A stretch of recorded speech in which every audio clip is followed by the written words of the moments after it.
Well, good morning, everybody. Thank you, Debbie, for having me here. I do have to tell the story of the last time I gave I guess this is the second conference. I've been here 100% of the conferences. So Debbie was very nice to ask me to give a welcome last time. And so I gave what I thought was an incredibly charming and appropriate intro. Debbie, and I'm walking off, Debbie comes up. Okay, now we're going to get to the good stuff. Which I thought she did. It was quite funny. Then I started the process of termination, which unfortunately got caught up in bureaucracy somewhere. Debbie is great, which you've already figured out, and if you haven't, you'll figure it out later today. We're so happy to have you here today. This event, to me, is a great example of what we love about MTSU. Our three missions are teaching, scholarship, and service. And this conference, the Positive Aging Symposium, I've already messed up, it's a conference.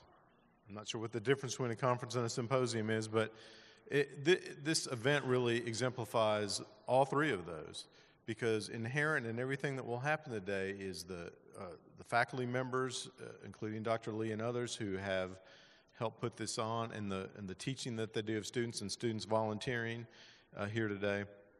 Obviously, the scholarship of aging is very important. It's a dynamic academic field. You'll hear from Dr. Ron Ade later, who's a leading expert in that field. And then service.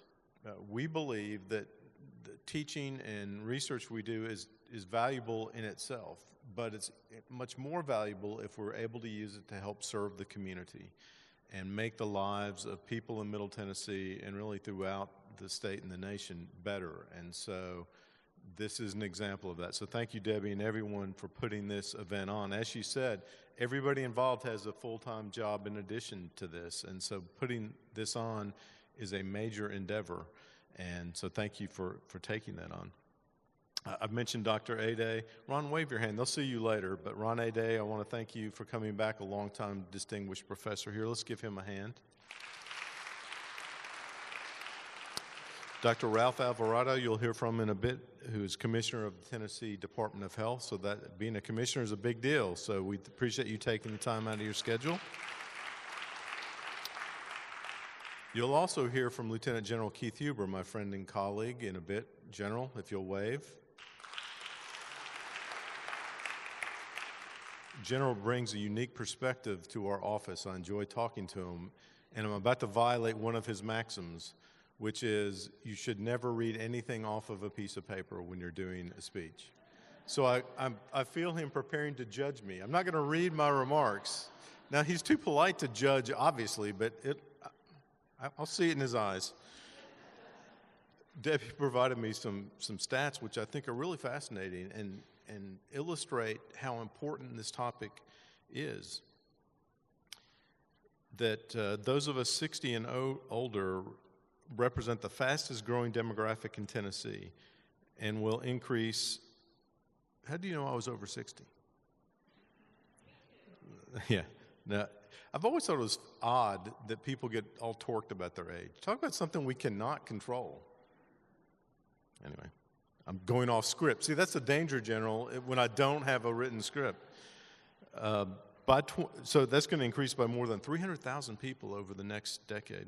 By 2030, 25% of the state's population will be 60 and older. That's a striking statistic to me. So, that represents 1.9 million Tennesseans. So those of us over 60 are a force to be reckoned with, and we need to be vocal about our needs, our desires, and we also need to give back. And I think the fact that you're here sort of indicates that you're doing that you're open to that. So we really hope that you take what you have already learned, but take what you learned today and run with it out there in the community.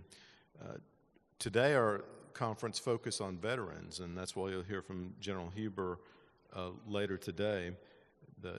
Another stat that Debbie provided, veterans make up 16% of the 60 and over population. Now, that was surprising to me because General Huber will often quote the statistic of how many Americans serve in the military, and it's not anywhere close to 16%. Generally, it's like 1 or 2%, right?